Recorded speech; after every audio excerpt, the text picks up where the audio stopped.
आज की कहानी भूपेंद्र की है, वृंदावन से आई है। और जो राधा गोपाल मंदिर है ना, उसके जस्ट पीछे ही इनका मकान है। भूपेंद्र के एक छोटा भाई, एक छोटी बहना है। माता-पिता के साथ रहते हैं और कहते हैं कि नितिन भैया, जो भी होता है ईश्वर के माध्यम से ही होता है, ईश्वर के द्वारा ही होता है। हमारे साथ बुरा, अच्छा या बेहतरीन जो भी है, वो ईश्वर की वजह से ही होता है। भगवान पे आस्था ना रखो तो भी भगवान आपकी मदद करते हैं।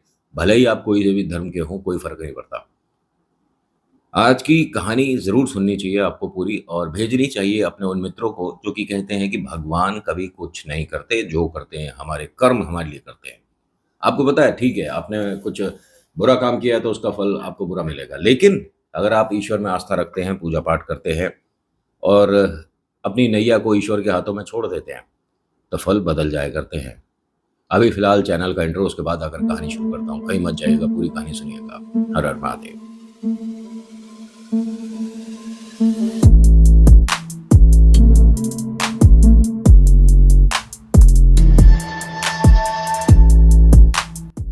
अच्छा, कहानी अगर आपको पसंद आती है तो लाइक, कमेंट, शेयर ज़रूर करिएगा। पहली बार आए हैं, कहानियों में रुचि है तो ये सब्सक्राइब का बटन है, ज़रूर दबाइएगा। कहानी शुरू करता हूँ, बिना वक्त ज़ाया करे आपका। भूपेंद्र की कहानी है, वृंदावन से है, मंदिर के जस्ट पीछे घर था। एक छोटा भाई, एक छोटी बहना है। उन दोनों को पढ़ा लिखा कर कुछ बनाने का सोचा हुआ है, लेकिन पॉसिबिलिटी कम दिख रही है। घर में काम खर्चे हर दूसरे दिन कोई नए आ जाते हैं। माता-पिता दोनों वर्किंग हैं। जो मैया हैं, ये घर के पास ही एक ज्वेलरी शॉप है, वहाँ पर काम करती हैं। और जो पिता है, एक बहुत बड़ी यहाँ कोई परचून की दुकान है, उनके यहाँ काम करते हैं। दोनों छोटे बहन-भाई जो हैं, पढ़ाई कर रहे हैं। और भूपेंद्र का एक सपना है कि मैं इन दोनों को दिल्ली के किसी बड़े कॉलेज में पहुँचा पाऊँ। लेकिन इसके दिन की शुरुआत गोपाल जी के मंदिर से ही होती थी। गोपाल जी के मंदिर में अंदर जाकर सुबह-सुबह तकरीबन 4 बजे से 5 बजे तक ये साफ-सफाई करके बाहर आ जाता था। और इसका ये मानना था कि अगर आपने कभी भी कुछ काम किया है ना, किसी के लिए कोई मदद करी है, ईश्वर में आस्था है आपकी या आप मंदिर में कोई सेवा भाव करते हो, तो बिना नाम के या गलत नाम के करो, आपको फल अच्छा मिलता है। इसे ये किसने बताया पता है? 2 दिन पहले इसको सपने में गोपाल जी आए और उन्होंने इसका नाम कुछ और बोलकर इसे बुलाया। नाम इनका भूपेंद्र है, लेकिन उन्होंने एग्ज़ाम्पल के तौर पे बोल दिया नितिन, कि नितिन कैसा है तू? क्या परेशानी है तुझे?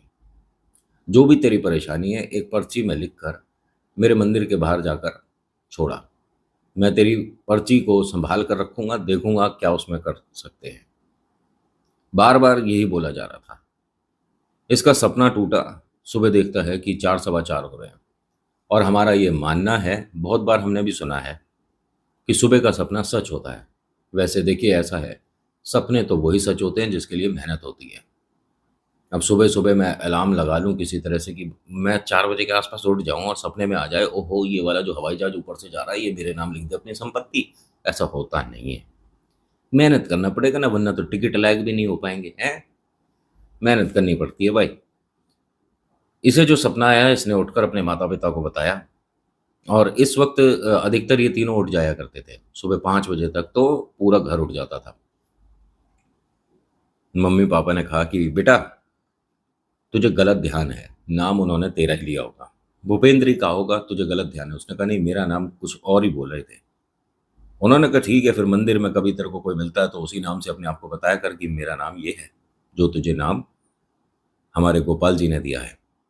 इसने कहा कि हमारे घर में जो गोपाल जी की मूर्ति है, बहुत समय से है। क्या हम बदल सकते हैं? उन्होंने कहा ऐसे नहीं बदली जाती है मूर्तियाँ। और जो इसका मन है ना, वो मैं आपको सीधे-सीधे तरीके से बताता हूँ। जैसे इन्होंने मुझे बताया था कहानी में कि मैं अपने हाथों से एक गोपाल जी की मूर्ति बनाना चाहता था। और देखिए ये पॉसिबल है नहीं। अगर हमें नहीं आता तो ये वो कहावत है, जिसका काम उसी को साजे और करे तो डंडा बाजे। तो ख़ैर डंडा तो क्या ही बाजेगा ईश्वर की मूर्ति बनाने में। लेकिन इसका मन था, जो कि कभी नहीं हो पाया पूरा, आज भी नहीं। इसने अपने मम्मी-पापा से भी कहा कि मैं अपने हाथों से मूर्ति बनाना चाहता हूँ, तो उन्होंने कहा बेटा कि अपने से नहीं हो पाएगा और इन चीज़ों में मतलब आप समय ही खराब करोगे। जो इसका हुनर जानते हैं वो ही करें तो ज़्यादा बेहतर है, तू नहीं कर पाएगा। इसने मंदिर में जाके अपने सपने के बारे में वहाँ पंडित जी से बात करी। तो उन्होंने कहा, बेटा तुम्हारा नाम जो गोपाल जी ने दिया है, वही तो है। यहाँ पर बहुत से लोग हैं जो जानते हैं कि तुम गुपचुप आते हो, साफ-सफाई करके चले जाते हो, लेकिन तुम्हारा नाम तो सभी को पता है। अब इसे समझ नहीं आया कि मेरा नाम मैं कह रहा हूँ कि भूपेंद्र है और आप सभी कह रहे हो कि नहीं। कह रहे आपके साथ जो आता है सुबह-सुबह जब आप साफ-सफाई कर रहे होते हो, वो आपको इसी नाम से बोलता है, इसी नाम से बुलाता है, हमने सुना है। इसने कहा मेरे साथ कोई नहीं आता, मैं अकेला ही आता हूँ। पंडित जी ने कहा कि हम नहीं मानते। हमने आपको 4 या 5 बार देखा होगा बेटा जी, लेकिन पाँचों बार आपके साथ कोई तो लड़का है जो आता है। आपसे उम्र में छोटा है, लेकिन तेज़ बहुत है उसके चेहरे पर। और बुरा मत मानिएगा, ऐसा लगता है कि कोई बहुत ही पैसे वाला बालक है, क्योंकि उनके चेहरे पर एक ग्लो अलग ही दिखता है, एक नूर दिखता है, रंगत दिखती है चेहरे पर। नहीं पंडित जी, मैं अकेला आता हूँ और मैं ये पीछे घर है मेरा। बेटा जानते हैं हम, लेकिन वो जो तुम्हारा मित्र है वो तुमसे उम्र में छोटा है और आता तुम्हारे साथ है। अरे मेरा कैसी बातें कर रहे हो पंडित जी, हो सकता है आपने किसी और को देखा हो। ये यहाँ से मंदिर से घर आया और ये थोड़ा कंफ्यूज रहने लगा। जिस दुकान पे काम करता था वहाँ से इसे हटा दिया गया था। खैर पहले अब ये बताता हूँ कि अपने माता-पिता के पास आए। सब कुछ बताते हैं और पिता से कहते हैं कि वो मेरे साथ कोई मंदिर में आता है बताओ, मुझे पता ही नहीं है। अरे मंदिर में 100 लोग आते हैं, 1000 लोग आते हैं, लेकिन ऐसा नहीं ना कि वो मेरे साथ मंदिर में अगर एंट्री कर रहा है तो मैं उसके साथ ही आया हूँ। मैं जानता भी नहीं, मेरा कोई मित्र ऐसा है भी नहीं, आप जानते ही हो पापा। उन्होंने कहा कि बेटा हो सकता है कि पंडित जी को कोई गलतफ़हमी हुई हो, लेकिन अगर कोई मित्र है भी तो उसमें कोई परेशानी थोड़ी ना है। पापा मेरा कौन मित्र है आप जानते हो, मेरे बहन भाई और आप दोनों। मैं कहीं उठता बैठता भी कहाँ हूँ। मेरा दोस्त एक सोनू जो इतने ज़माने पहले अब कहीं और चले गए हैं, उसी के साथ मेरा उठना बैठना हुआ करता था, लेकिन पंडित जी ने ऐसा क्यों कहा? माँ ने कहा अरे गोपाल जी तो तेरे साथ नहीं चल रहे। माँ ने ऐसे ही मजाक में बोल दी कि इसकी आस्था बहुत है, जो कर रहे हैं ईश्वर कर रहे हैं। गोपाल जी मेरे साथ, हाँ तू बहुत बार सोचता है ना कि गोपाल जी की एक मूर्ति बनानी है, ऐसी होगी वैसी होगी, कैसी बनानी है, और उसी तरह का रंग रूप तेरे पंडित जी बता रहे हैं। कुछ समझ आ रही है? उसने कहा नहीं, गोपाल जी अगर मेरे साथ होती तो मेरी किस्मत ऐसी खराब थोड़ी ना होती। माता पिता की आंखों में एकदम आंसू आ गए कि बेटा तुझे लगता है कि तेरी किस्मत खराब है। हमें तो अपनी सबकी किस्मत बहुत अच्छी लगती है, सब साथ है, विश्वास है, परिवार में एकता है, बालक पढ़ रहे हैं, तू अच्छा खा कमा रहा है, इसमें क्या परेशानी है? सबसे बड़ी बात कि हमारे हाथ पैर चल रहे हैं, हम स्वस्थ हैं। ईश्वर का धन्यवाद करने की बजाय अगर रुपया 2 रुपया कम है तो तू ऐसा बोलेगा? उसने कहा नहीं, मेरी किस्मत अच्छी नहीं है, वरना आज मैं आप दोनों को नौकरी पर नहीं जाने देता, घर पर बैठते एकदम सेठ बनकर। मेरे बहन भाई जो हर बार महीने के एंड में ये सोचते हैं कि तनख्वाह इतनी है भी कि नहीं भैया जो हमारी स्कूल की फीस दे पाए, ऐसी चिंता नहीं, सिर्फ पढ़ाई करेंगे, मज़े से पढ़ाई करेंगे। अपनी बहना को 3 जन्मदिन से हर बार मैं टाल देता हूँ। मैं अगली बार तेरे को एक तोहफ़ा अच्छा दूँगा, अगली बार का गिफ्ट तेरा अच्छा होगा। मेरा भाई जो कि लोगों की फेंकी हुई साइकिल आज भी चलाता है, ये मेरी किस्मत अच्छी है। ये सब बोल कर ना इसने अपना तो मन दुखी किया, माता-पिता को भी सुबह-सुबह रुला दिया, और माता-पिता की आँखों के आँसू ईश्वर को पसंद नहीं है। अभी तक इसे ऐसा कोई डरावना सपना नहीं आया था, और ये डरावना नहीं, बस ईश्वर ने थोड़ी-सी अपनी आँखें बड़ी करी थी। इसे सपने में आज गोपाल जी दिख रहे थे, रात की बात है ये, और उनको देखकर कभी भी आपको डर नहीं लगेगा। गोपाल जी को आप कभी भी देखो, है ना? लेकिन सोच कर देखिए जो आपके घर में लड्डू गोपाल जी की मूर्ति है, छोटी-सी, जिसमें उनके हाथ में एक लड्डू है, और जब आप श्रृंगार करते हैं तो चेहरे पर नज़र जाती होगी। सोच कर देखना, सिर्फ सोच कर देखना, अगर वो अपनी आँखें बड़ी करनी शुरू करते हैं और किसी को डराने के लिए, बस समझाने के लिए, डराना भी नहीं, एक टुक देखें तो सच में जिसके मन में गलत होगा ना, वो उनसे नज़र मिला नहीं पाएगा। और मैं किसी भी मंदिर में जाकर आपको ये ट्राई करने के लिए नहीं बोल रहा। आपके घर में जो लड्डू गोपाल जी हैं ना, उनसे नज़रें मिलाकर देखना। मन में इतनी सीधी तुम्हारे गलत कपट बेईमानी चोरी कुछ भी होगा ना, लगातार आंखें नहीं मिला पाओगे। और यही इन्होंने मुझे बताया कि नितिन, ये हकीकत है। जब उन्होंने आंखें बड़ी करके मुझे थोड़ा सा डराया तो मैं एकदम उठकर बैठ गया और फिर मैंने हाथ जोड़कर माफ़ी मांगी भगवान जी की, मेरे से गलती हुई जो कि मैंने अपने किस्मत पर और ये सब, क्योंकि उन्होंने जो जो कहा उसको एक तरह से कहानी में पिरो कर मैं आपके लिए ला रहा हूँ। इन्होंने तो बहुत अलग अलग तरीके से पॉइंट्स में चीज़ें बताई हैं। सुबह हुई, इसने अपनी माता पिता को सारी बातें बताई। उन्होंने कहा बेटा कुछ नहीं, ईश्वर कभी डराते घबराते नहीं है, और तू निश्चिंत रहे और अपने काम पर फोकस कर, पढ़ाई कर। तू निश्चिंत रहे और अपने काम पर फोकस कर। बहुत ज़्यादा इधर उधर सोचेगा, अपने सपनों के बारे में सोचेगा तो काम नहीं कर पाएगा। और इसके साथ ऐसे ही हुआ। गलती से काम करते मैंने बताया ना कि परचून की दुकान में काम कर रहे थे ये, इनसे तेल का कनस्तर गिर गया और उसकी वजह से वहाँ तमाम पूरे में चीज़ें खराब हो गई। लाला जी ने हाथ जोड़कर बाहर कर दिया कि कोई गुस्सा गुस्सी नहीं, काम है, होता रहता है, लेकिन मैं इस नुकसान को झेल नहीं सकता, दुकान से बाहर। और ये महीने का एंड था, तनख्वाह मिलने वाली थी। इसने कहा लाला जी क्या तनख्वाह मिल पाएगी? लाला जी ने कहा ये जो नुकसान हुआ है ये उसमें हो गया बराबर, नहीं मेरे को बस इतने पैसे दे दीजिए। और वो सिर्फ पैसे उतने मांग रहा था जितने में दोनों भाई बहन के पैसे चले जाए स्कूल के। मना कर दिया, नहीं मिलेंगे। लाला जी भी देखो, बुरा मत मानिएगा, उनके लिए कुछ भी दिल में गुस्सा मत लाइएगा, उनकी भी गलती नहीं है भाई। काम खर्चा सभी का होता है, घर परिवार में वक्त ज़रूरत पैसों की सबको पड़ती है। अब वो इस तरह से सबकी गलतियों को माफ़ करते रहे और सामने वाला सिर्फ हाथ जोड़ता रहे, नहीं चलेगा। भरपाई तो करनी पड़ती है ना।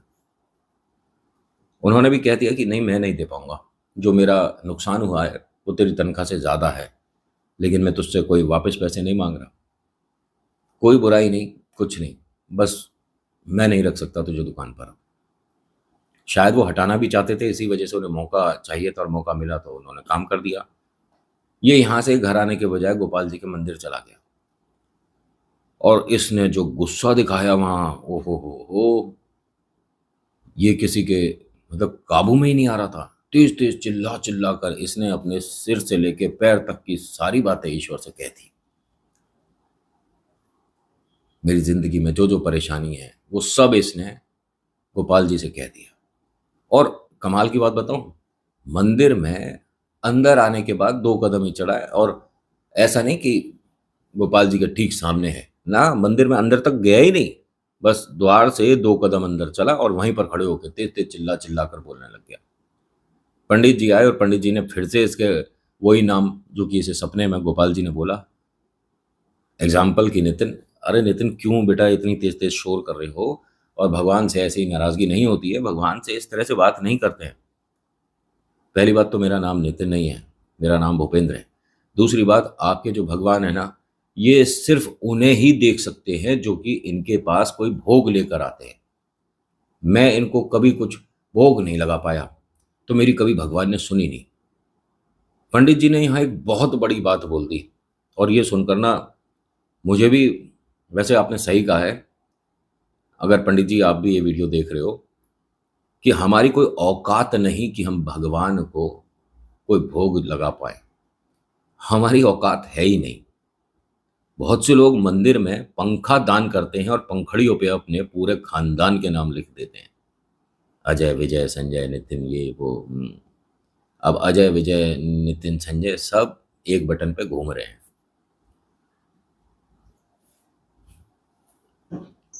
हम क्या भगवान जी को पंखा देंगे गिफ्ट में, या एसी लगवा देंगे अपने नाम से? हैं, हमारी हैसियत है ही नहीं।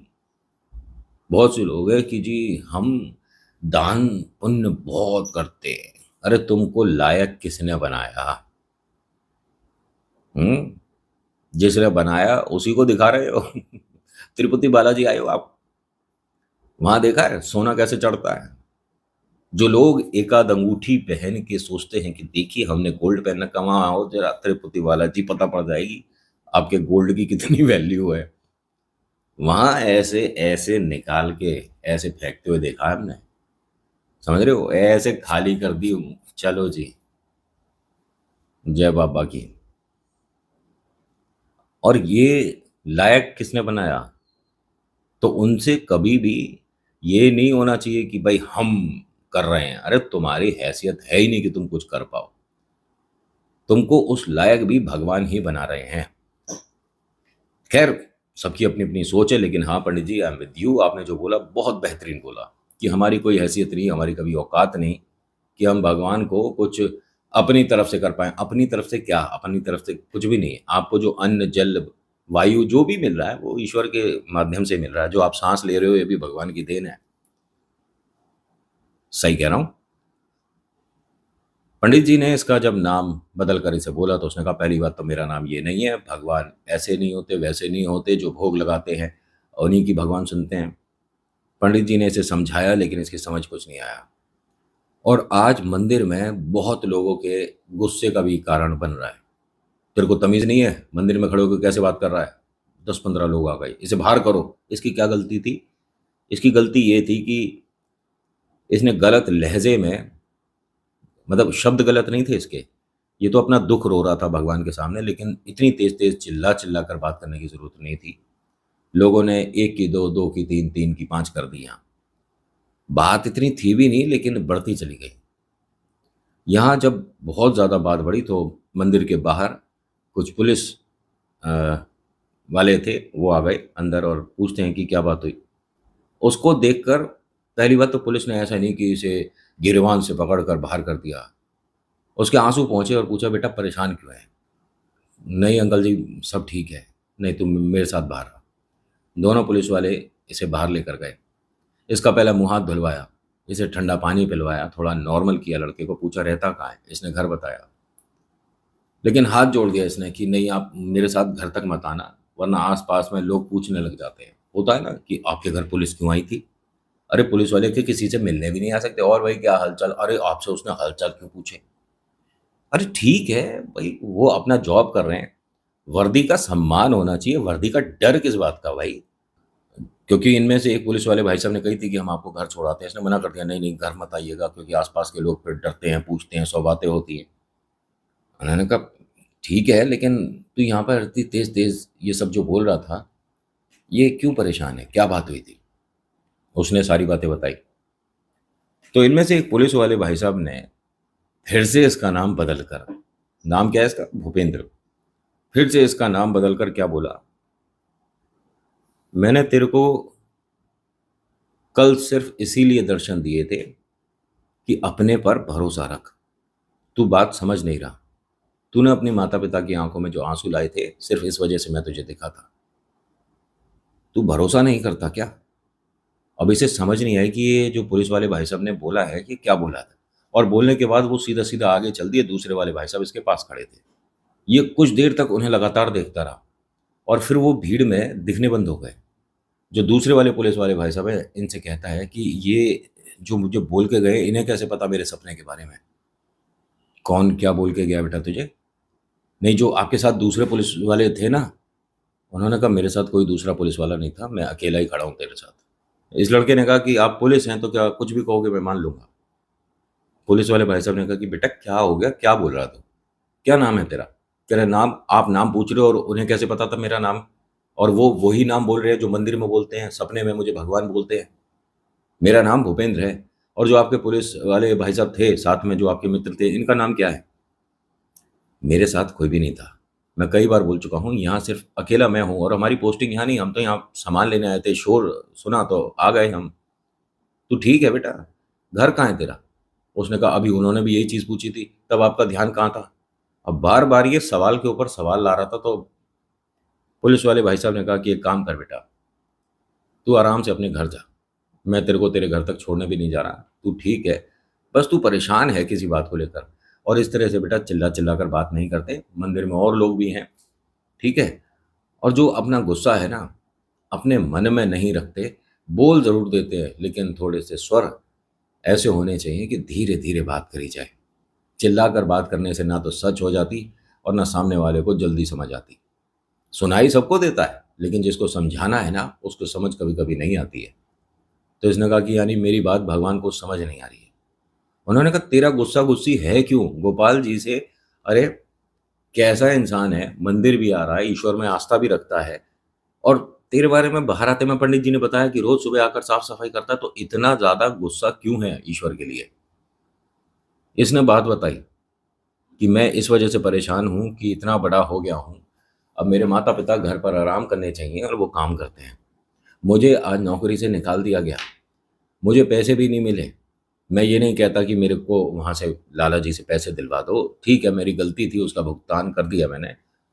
मेरे बहन भाई जो हैं हर बार इसी उम्मीद में बैठते हैं कि मैं कुछ उनके लिए अच्छा कर पाऊंगा, कुछ नहीं हो पा रहा, तो मैं भगवान में आस्था रखूं क्यों? मैंने बस यही तो बोला मंदिर में कि जो भोग लगाता है, जो ईश्वर में दान पुण्य करता है, भगवान उसी की सुनते हैं, हम जैसों की नहीं सुनते। अब पुलिस वाले भाई साहब इस भूपेंद्र से बात कर रहे थे, समझा रहे थे, तभी उनकी नज़र ना बार बार एक लड़के पर पड़ रही थी। भूपेंद्र से पूछते हैं कि ये तेरे साथ है, बार बार तेरे को देख रहा है। इससे उम्र में छोटा था लड़का, हाइट में भी छोटा था, चेहरे पे बहुत ज़्यादा तेज और मतलब बहुत सुंदर। आप जो सोच रहे हो मेरे को भी यही लग रहा है, समझ रहे हो कि ये लड्डू गोपाल तो नहीं है।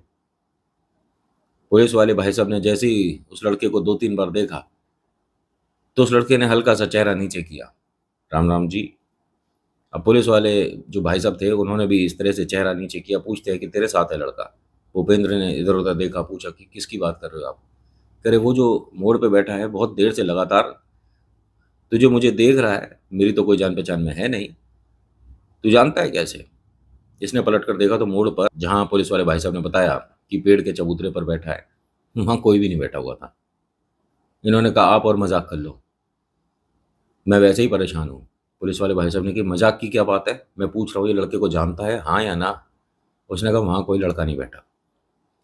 पुलिस वाले भाई साहब ने यहाँ से एक फूल माला खरीदी, ध्यान से सुनिएगा, और वहां जाके चबूतरे के पास नीचे जमीन पर रख दी। दुनिया देख रही कि ये क्या कर रहे हैं, बड़ा अजीब आदमी है। मंदिर कहाँ है? हैं तुम? मतलब राधा मदन गोपाल मंदिर के अंदर जाओ भाई, गोपाल जी से अंदर मिलो, बाहर चबूतरा है, उसको जमीन पर माला रख रहा है, पता नहीं क्या है। हाथ जोड़े, माथा लगाया, और फिर उसके बाद कहते हैं कि तेरा जो भी गम है, टेंशन है, परेशानी है, गुस्सा है, यहाँ बोल दे। इसने कहा आप ठीक तो हो? कहीं आपका मानसिक संतुलन तो ठीक, क्या हो गया आपको? पुलिस वाले भाई साहब ने कही कि देख ऐसा है, जो मैं देख रहा हूँ मेरी किस्मत बहुत अच्छी है जो कि मुझे दर्शन हुए। मैं अपने सामने गोपाल जी को देख रहा हूँ, और वो जो लड़का है ना, ना कुछ बोल रहा था, बस बैठा हुआ है आराम से, और बहुत मंद मंद मुस्कुरा रहा है। इसने कहा मुझे कोई नहीं दिख रहा। अब यहाँ पर 8-10 लोग खड़े हो गए, भाई पुलिस वाले भाई साहब कोई दिख नहीं रहा, उसके सामने हाथ जोड़कर खड़े हैं, नीचे माला रख दी, ये क्या है?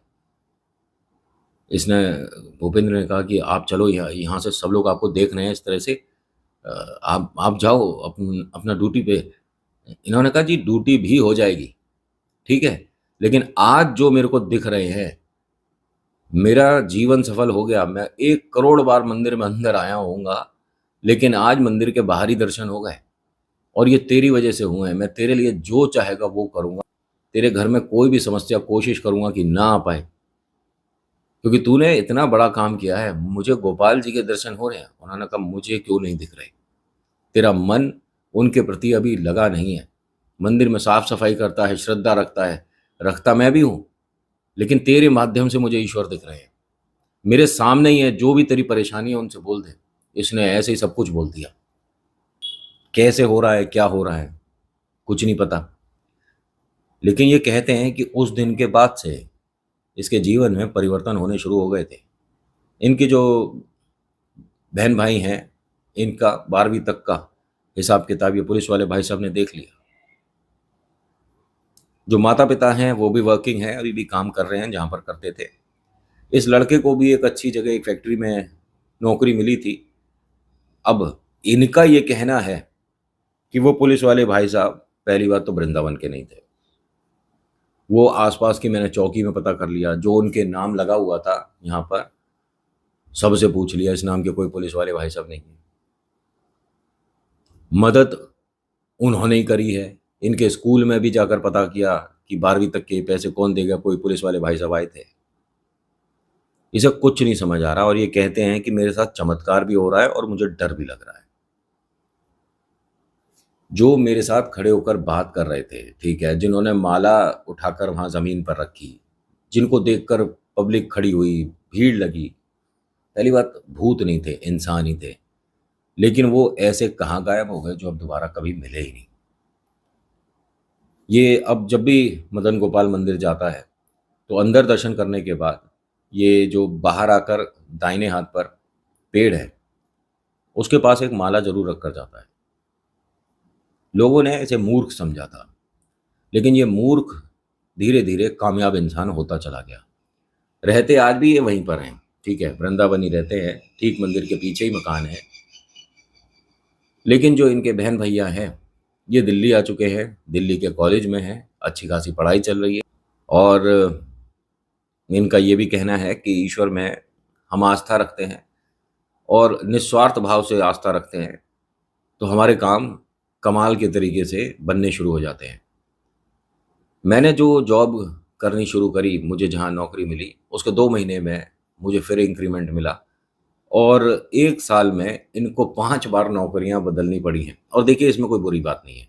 अगर आपको कहीं 100 रुपये मिलते हैं, दूसरी जगह से 300 का ऑफर आया तो क्यों नहीं करोगे 300 वाले के? आप करोगे ना, जबकि जगह भी उतनी दूरी पर है, काम भी उतनी मेहनत का है, तो क्यों नहीं करोगे? हर आदमी मेहनत इसीलिए करता है कि रुपया 2 रुपया घर में जोड़ पाए।